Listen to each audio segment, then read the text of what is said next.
Hello मेरे दोस्त, कैसे हो तुम लोग? सब मस्त, सब बढ़िया।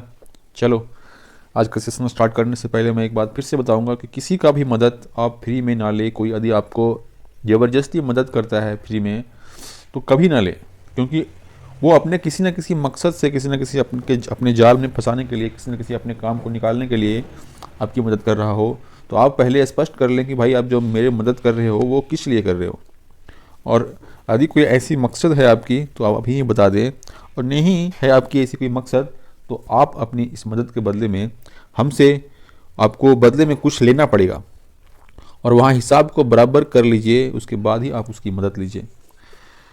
नहीं तो कल जाके वो आदमी आपको फंसाएगा, मजबूर करेगा कोई दूसरे काम करने के लिए, ठीक है, उस मदद के बदले में।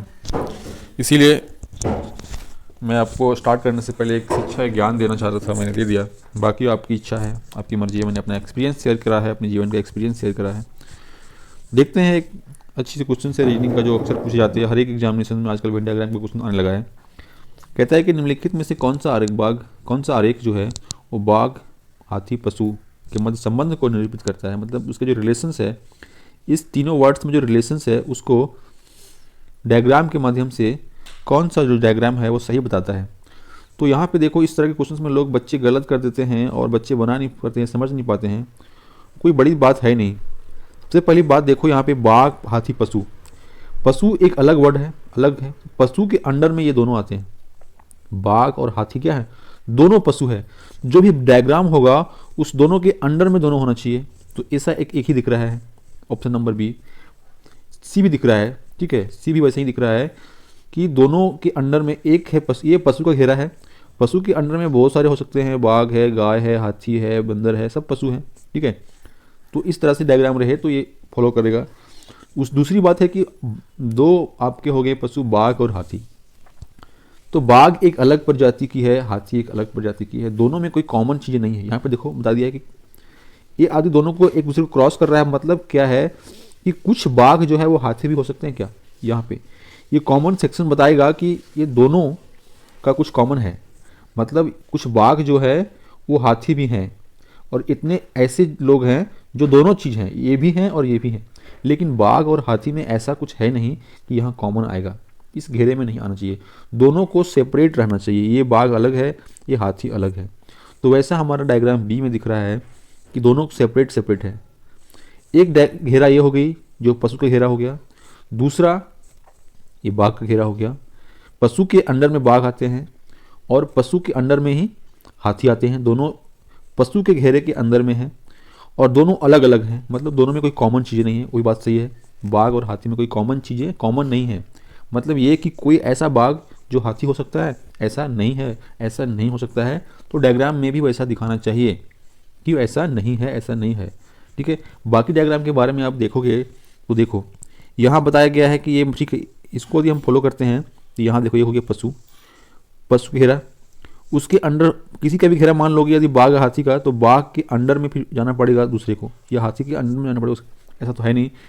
इसका मतलब ये हो जाता है कि मान लो इसको यदि हम हाथी मानते हैं इस घेरे को, और इसको बाघ मानते हैं, तो इसका मतलब हो जाता है कि सारे बाघ जो है वो हाथी है और कुछ एक्स्ट्रा भी है।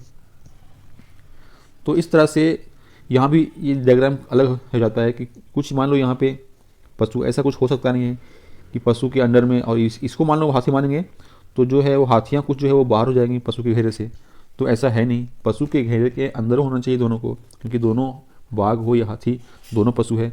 मैंने हर एक डायग्राम को इसके लिए समझा रहा हूँ ताकि आपकी जो कन्फ्यूजन होगी, आपके मन में सवाल होगी कि आखिर ये क्यों हो रहा है, ये क्यों नहीं हो रहा है, वो आपकी दूर हो सके।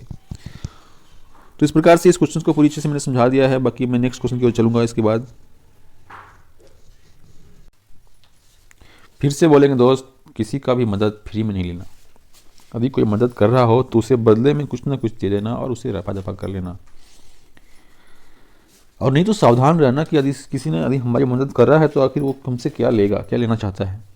चलो क्वेश्चन की ओर चलते हैं। ये क्वेश्चन लग रहा है कि मैथमेटिक्स का है, लेकिन ये मैथमेटिक्स में भी पूछा जाता है और रीजनिंग में भी पूछा जाता है। क्वेश्चन कहते हैं कि दो नगरों के बीच 30 किलोमीटर का डिस्टेंस है। एक व्यक्ति 30 किलोमीटर प्रति घंटा की रफ्तार से जाता है और 20 किलोमीटर प्रति घंटा की रफ्तार से आता है। तो औसत चाल क्या होगी? औसत चाल देखो, एवरेज स्पीड का मतलब होता है टोटल डिस्टेंस बटा टोटल टाइम। ये याद रखना, गलती कभी नहीं होगा। दूसरा तीसरा क्या है, नहीं है, स्पीड से गया नहीं गया उससे कोई मतलब नहीं। टोटल डिस्टेंस कितना उसने चला और टोटल टाइम कितना लगा, ये फॉर्मूला यदि आपके पास है एवरेज स्पीड का total distance by total time दिमाग में हमेशा से रखना, total distance by total time, तो आपको कभी भी गलती नहीं होगा। ठीक है, कभी भी आपको गलती कन्फ्यूजन नहीं होगा। बस यहाँ पे निकाल लो, मन में ही निकाल लो टोटल डिस्टेंस कितना था, टोटल टाइम कितना हुआ। 30 किलोमीटर का डिस्टेंस ही जानते समय है और जाने का स्पीड भी उतना ही है, तो भाई जितना का चाल होगा 1 घंटा लगा होगा जाने के समय में, 1 घंटा समय में जाने लगा। डिस्टेंस कितना सफर किया, 30 किलोमीटर। वापस जब वो आ रहा था तब भी वो 30 किलोमीटर का डिस्टेंस ट्रेवल किया, लेकिन वो 20 किलोमीटर प्रति घंटा से चला। तो 20 किलोमीटर प्रति घंटा से चला तो टाइम कितना लगा होगा, तो डिस्टेंस 30 था और स्पीड कितना होगा 20 का। यही फॉर्मूला होता है, आप देख लोगे। ठीक है, तो यहाँ 1.5 आएगा।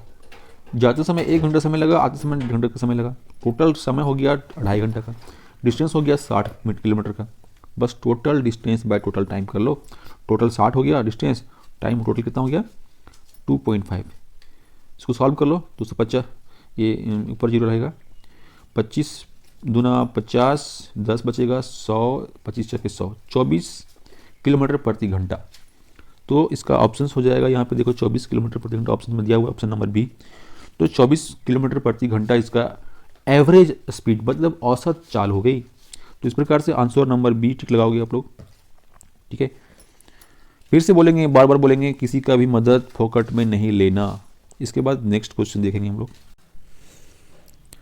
क्वेश्चन शुरू करने से पहले फिर से वही आपको इरिटेट करने वाली सवाल, किसी कोई मदद फोकट में नहीं लेना। चलो क्वेश्चन पे आओ।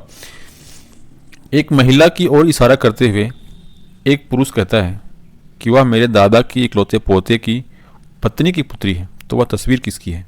देखो, पहले तो वो कौन इशारा करता है, तो ये इशारा करता है पुरुष हो गया ये इशारा करने वाला। ठीक है, बोलता है कि वो मेरे दादा के लिए एक पीढ़ी ये हो गया, उसका फादर की पीढ़ी होगा, उसके ऊपर दादा होगा, तो ये ऊपर 2 पीढ़ी ऊपर जा करके 2 लाइन यहाँ पे कोई होगा, यहाँ पे जा करके इसका दादा हो गया ये।